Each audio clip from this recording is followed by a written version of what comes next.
Bismillahirrahmanirrahim. Assalamu alaikum wa rahmatullahi wa barakatuh. Qu'Allah vous préserve et vous bénisse. J'espère que vous avez bien saisi et bien compris le 6e cours. Sans plus tarder, nous allons passer au 7e cours. Bismillahirrahmanirrahim. Alhamdulillahi rabbil alamin. Wa sallallahu ala nabiyyina Muhammad. Wa ala alihi wa ashabihi ajma'in. Donc, alhamdulillah, nous voici arrivés au cours numéro 7, qui s'intitule la shadda. Tamam. Regardez ici.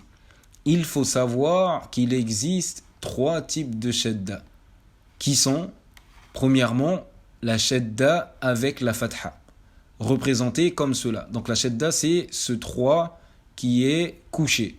Tamam. Au-dessus, nous avons une fatha. Tamam.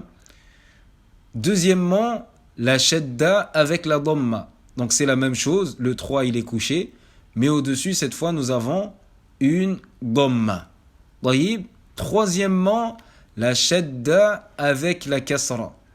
Donc le petit 3, il est toujours couché, mais cette fois-ci, faites bien attention, la kasra sera en dessous de la shadda. Regardez la fatha, elle est au-dessus de la shadda. Mais ici, la kasra, elle est en dessous de la shadda. Taïb, attention, parfois vous pouvez trouver la kasra qui sera en dessous de la lettre.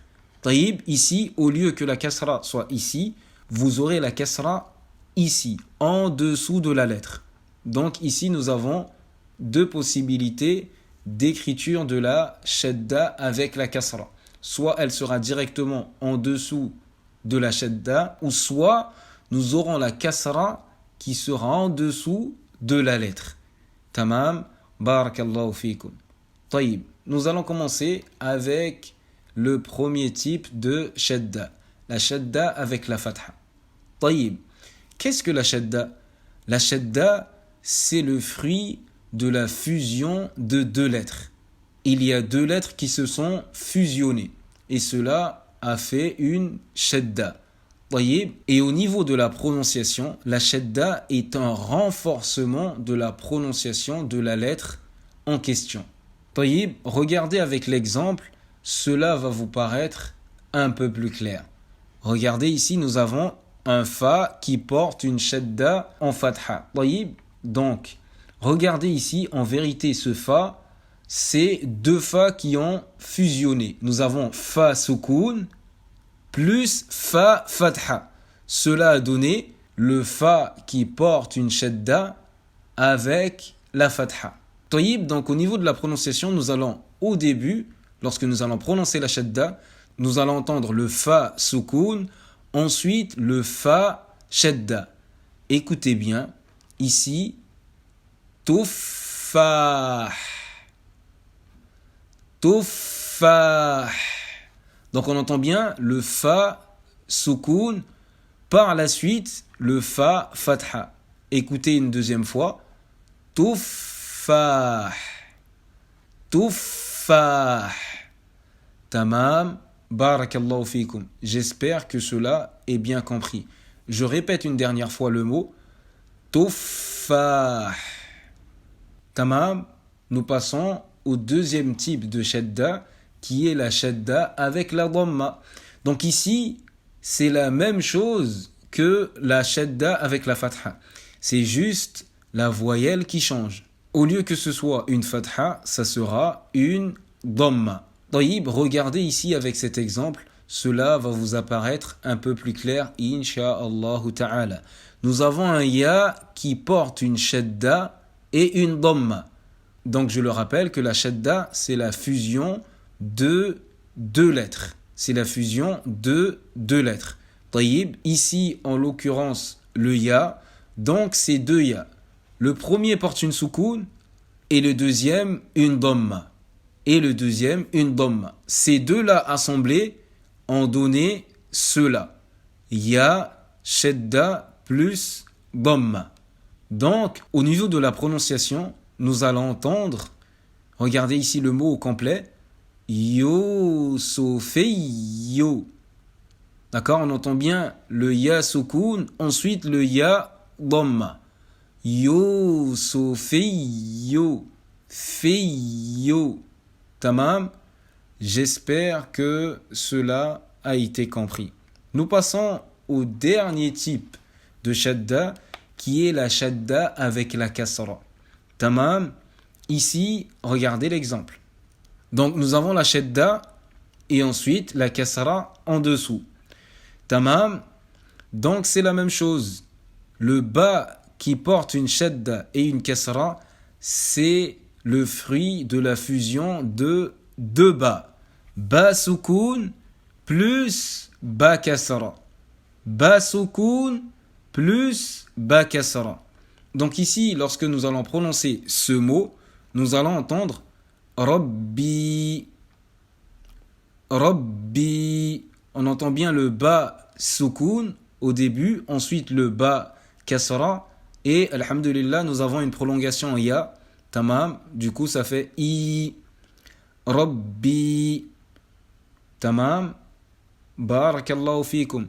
J'espère que le cours, il a été compris et qu'il n'a pas été bien difficile. Si vous avez des questions, n'hésitez pas à nous les poser. Nous nous ferons un plaisir de vous répondre. Tayyib, alhamdulillah. Pour terminer, nous allons passer à l'exercice sur le cours de la shadda. Alhamdulillah. Voici l'exercice sur la shadda. Regardez ici, c'est la même consigne que les deux cours précédents. Exerce-toi à lire les mots suivants, ensuite écoute la correction. Tamam. Donc voici une liste de mots que tu vas t'exercer à lire, insha'Allah ta'ala. Tayyib.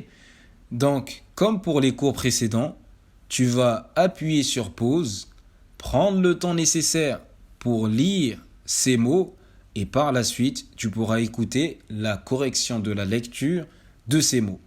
Barakallahu fik, et qu'Allah te facilite la lecture de ces mots. Tayyib.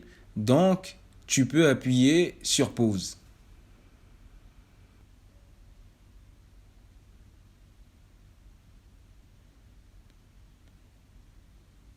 Tayyib, alhamdulillah, voici la correction de la lecture de ces mots. Nous commençons avec le premier. Habba. Habba. Subbuh. Subbuh. Ayyam. Ayyam. Muallim. Muallim. يضل يضل محمد محمد سلم سلم عدد عدد أيوب أيوب سكين سكين. Tamam. Alhamdulillah. J'espère que tu as réussi à lire correctement ces mots. Barakallahu fik wa jazakallahu khayran. Et je te le rappelle encore une fois, si tu as des questions ou des choses incomprises, n'hésite pas à nous poser tes questions. Nous nous ferons un plaisir de te répondre. Barakallahu fik walhamdulillahi rabbil alamin.